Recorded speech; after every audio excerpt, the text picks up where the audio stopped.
Now to Houston. Little news there. 14 people in Houston County arrested on looting charges.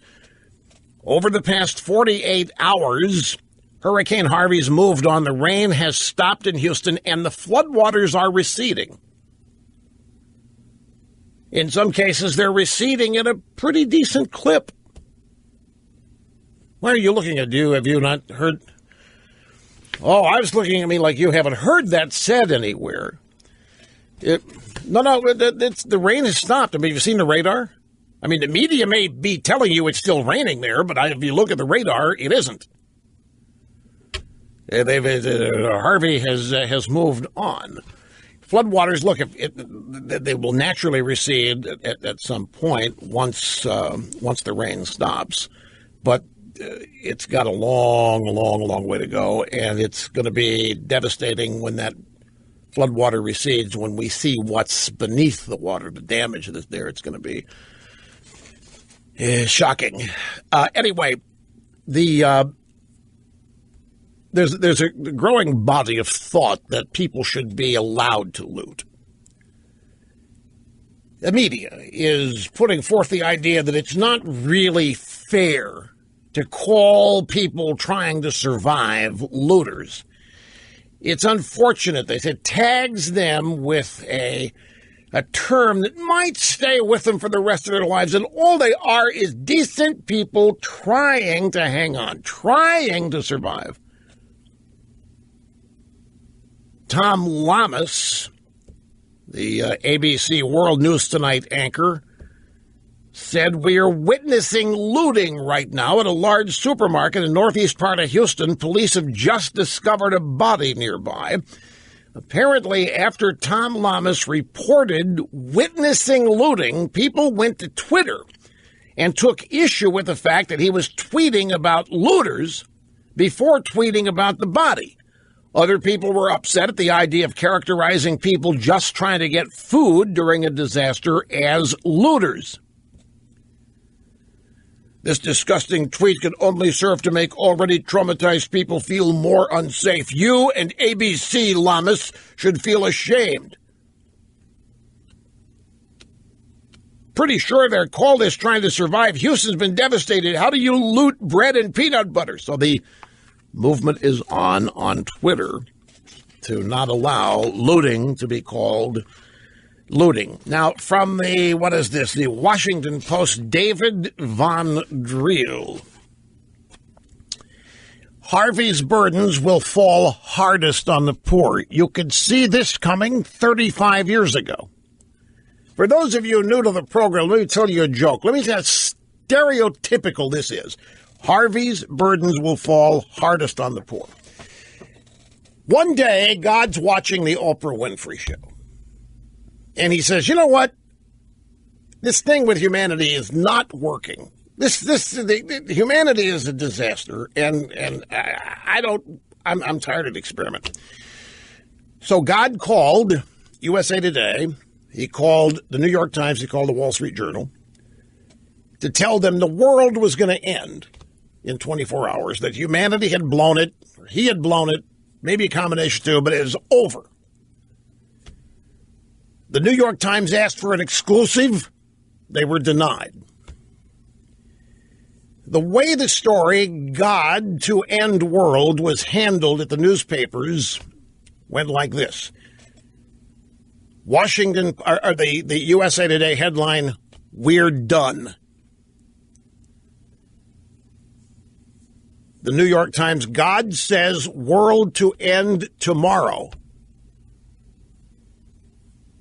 Experts await details." Washington Post, "God says world to end tomorrow. Women and children hardest hit." That joke goes back to the 80s. This is how stereotypically you can predict it. So here we have in the Washington Post, Harvey's burdens will fall hardest on the poor.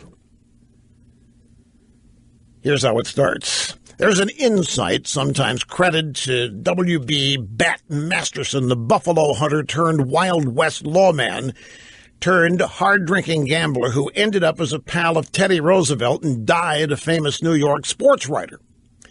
The insight goes like this. Everybody gets the same amount of ice in life. The rich get theirs in the summer, the poor in the winter.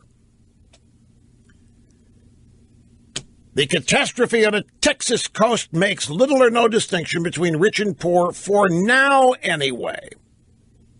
But the burdens will fall hardest on the poor. So if you're in Houston, you're in the sound of my voice.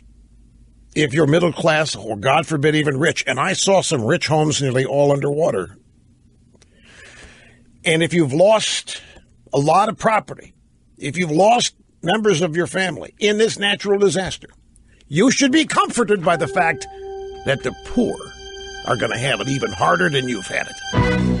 Here is the last paragraph of the gut-wrenching, heart-wrenching op-ed piece by David Von Driel in the Washington Post, Harvey's burdens will fall hardest on the poor. Ready? Closing paragraph. It is on the tired backs of the poor that the heaviest burdens of the hurricane will fall, and they will bear that weight for the longest time. May the sympathy we feel for them in this hour of disaster harden into something more lasting. Respect. So, no matter which of you in Houston have lost how much, it doesn't matter. There's always somebody that's going to lose more, and you need to remember that. And it's this. No, I can imagine. What's wrong with that, Mr. Limbaugh? Do you think that's wrong? I think what's wrong here is in the middle of a disaster, still have to divide people. A disaster is a disaster for all of the people that experience it. But to try to subdivide it and to say that some people have, it's politicizing it, is exactly what it is. And I'm just tired of it. I'm tired of these emotional levers, people trying to advance political agendas on the backs of the poor. I mean, for crying out loud, it stands to reason. There's nothing inherent. They're trying to, there's an undercurrent here. There's something really wrong with America. It's really bad. The poor, hardest hit. It's a media meme. It is a narrative. It's a requirement. It's oriented toward dividing people and promoting guilt and all of these other things. When it's frustrating. Maybe it's getting to me a little bit more than it should because of the things I have discovered today. The media has been doing, actually starting longer than today, but it's been codified today with some in-depth research about how they're just out and out lying about what Donald Trump is saying. And then you've got people in his own administration falling for the lies, like Tillerson and Gary Cohn. The lack of curiosity and the willingness to believe the worst is a frustrating thing.